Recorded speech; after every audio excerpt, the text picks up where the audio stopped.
You were both in Skull and Bones, the secret society. It's so secret we can't talk about it. What does that mean for America? The conspiracy theorists are going to go wild. I'm sure they are. I don't know. I haven't seen the web. Number 322.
When we are successful, and we will be, we have a real chance at this new world order, an order in which a credible United Nations can use its peacekeeping role to fulfill the promise and vision of the UN's founders.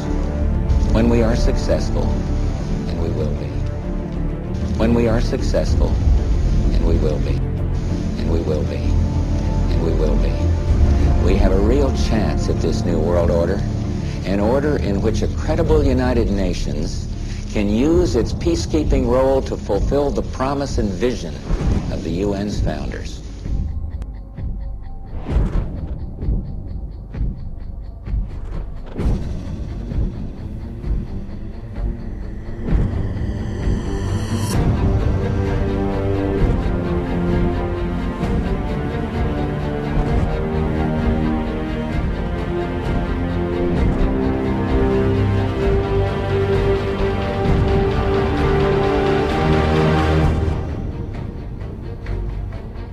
Think about it. The terrorists of September 11th plotted in Hamburg and trained in Kandahar and Karachi before killing thousands from all over the globe on American soil.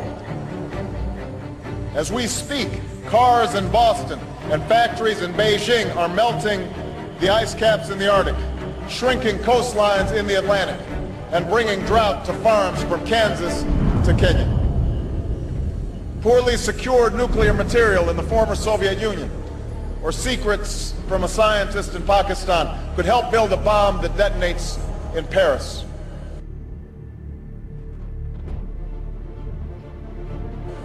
The poppies in Afghanistan come to Berlin in the form of heroin. The poverty and violence in Somalia breeds the terror of tomorrow. The genocide in Darfur shames the conscience of us all.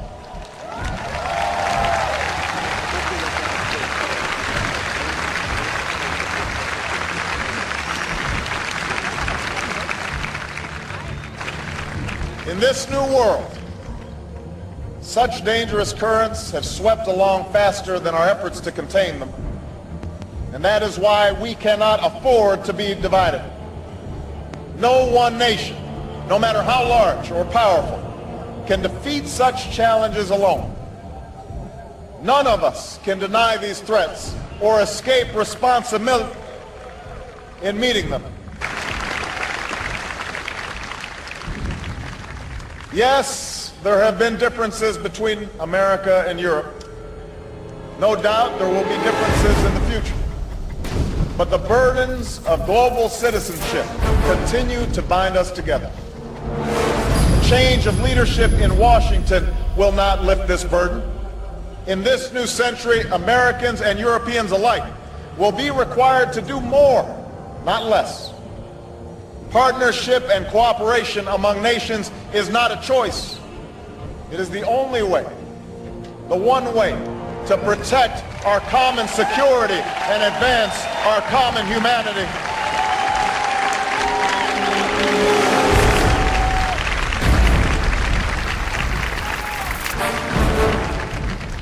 That is why the greatest danger of all is to allow new walls to divide us from one another. The walls between old allies on either side of the Atlantic cannot stand. The walls between the countries with the most and those with the least cannot stand. The walls between races and tribes, natives and immigrants, Christians and Muslims and Jews cannot stand. These now are the walls we must tear down.